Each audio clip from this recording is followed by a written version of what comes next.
move on to like your more personal research, I think over the past year, you've worked on building a platform surrounding science communication when it comes to oral health inequities. And more recently, you highlighted a five-part series including the topics of dental therapy in Canada, exclusion of dental care from Canadian Medicare, NOMA, and infectious diseases in relation to oral health. So, what are some fundamental skills students should have when learning from published health research? This is a very complex question, so I apologize if I'm not able to address it to the point that I would like to, because I think it's a very important skill to be able to read research, especially when there is so much misinformation out there. I can Google um, symptoms, or I can Google why do I have headache, and then the first thing WebMD shows me is that I have brain cancer. So there's so much information out there, so much misinformation out there, and it's very important to be able to distinguish between what is a credible information, what is an information that I can base my decisions on, versus information that's just out there to cause panic and chaos. So a few things that I think about when I'm reading research paper, and a lot of this training I got during my master's, and I find it very valuable even as I go through my dental training, because we talk about a lot of different procedures, and we read quite a lot of papers as well. And if you don't know how to judge whether a paper is a credible source, um, it, it's just it's just very challenging to make your decisions based off of research. Now, there is a misconception that if anything is published, it is credible. That is not true. There's a lot of biases in research as well. Sometimes you may find that one of the ways that you can test whether a source is credible or not is to see who wrote it, who funded the research, if there were any conflict of interest. A lot of times those are explicitly stated, like some journals will ask you to state any conflicts of interest as well in the paper itself, so people are able to make that decision. So first question to ask is who wrote it, who funded it? And the second is more technical part of it. And this is something that I learned through my master's. Like, you need to look at the methods. And I know in undergraduate studies, if your instructors ask you to read papers, they tell you to ignore the methods section and just focus on intro, results, and discussion and conclusion. But methods is actually like the most important part of any paper, because that's where you find loopholes, and that's where you find problems that may have been overlooked. That's also where you find opportunities for future research, and where you can, if I'm reading like a paper that I'm interested in exploring further, methods is where I'm most likely to find like what are some of the gaps, or what is something that this paper didn't address that I can, or how can I do things differently that are also better. If you have a strong statistics background, then you will find your way through your methods easily. You'll find like, how did they calculate their sample size? Like, oh, they did derive these conclusions from their study. Is it because they just had 8 people, or is it because of another reason, right? So dissecting the method section and understanding why the authors did something and how they did the entire study is important as well. Knowing your statistics, knowing your methods will help you understand research. And I think a lot of it also comes with like reading more and more papers. Um, and the more you read, the more you learn about different methodologies and what are the common ones done in your field, and which methodologies your area of study doesn't really use, and how can you bring those methodologies into your own research. Yeah, I can imagine you probably have to consider all of these when you make your own posts for Dentistry, because it requires a lot of research. I definitely know for health X visuals, we brainstorm a topic and then we have to do like a ton of research, and we end up like learning things on our own. So like for Yeah. you, a question that like we were interested in is like, what do you do to like prepare your posts? Yeah, so I try to stick to one or two credible sources, because we know as like content creators that it does take time to put together like a solid post. So my go-to is always finding either a systematic review, which I already know that the authors have gone through that rigorous process of screening.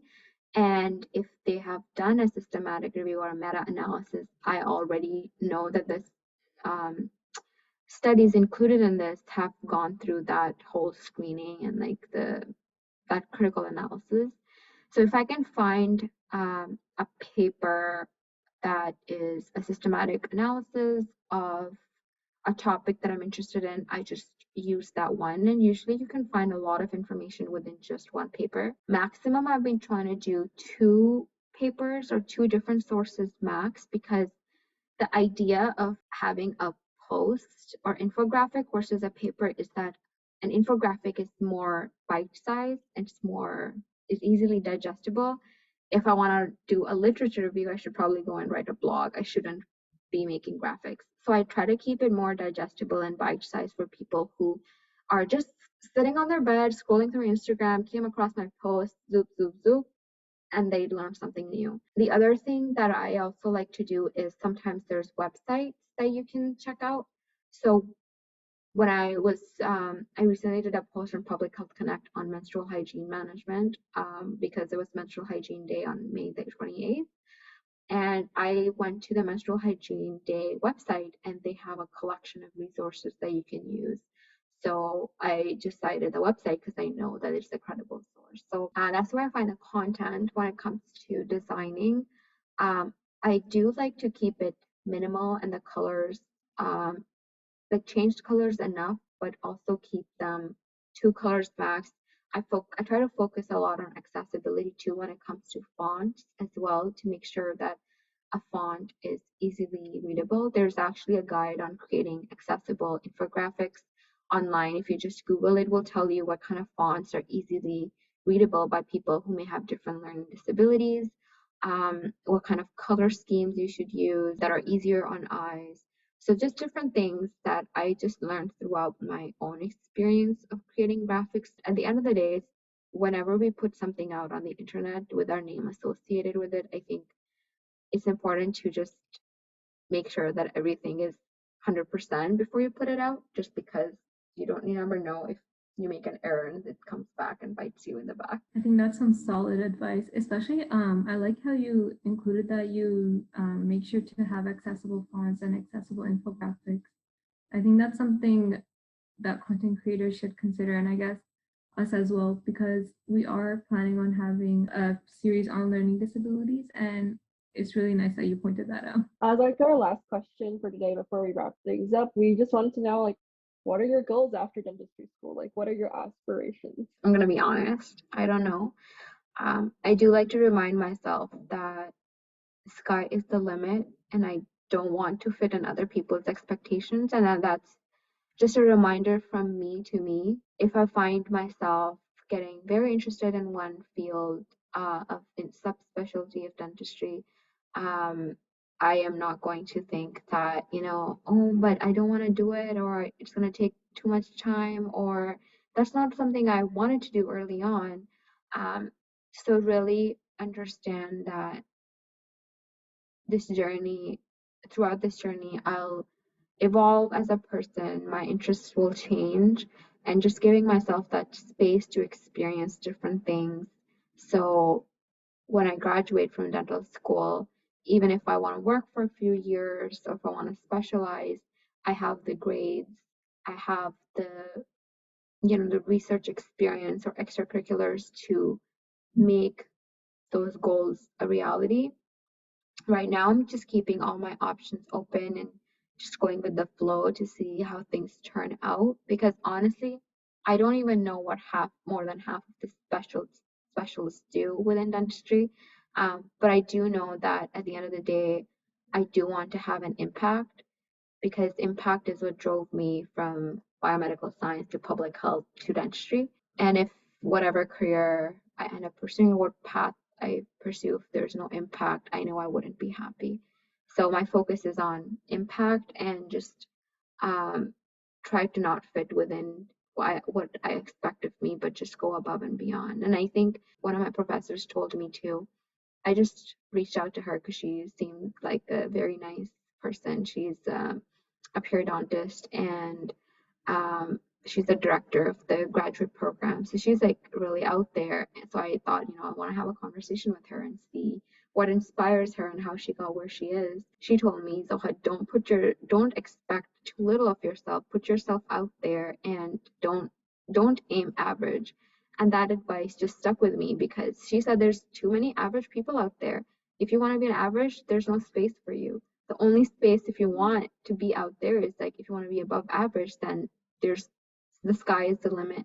And she even told me that I should aim for the World Health Organization. I shouldn't even think local, which I thought was like very sweet of her. But I think it's very important to have those mentors in your life who are there to support you with your journey and just go with the flow and experience different things. And you never know where you'll end up.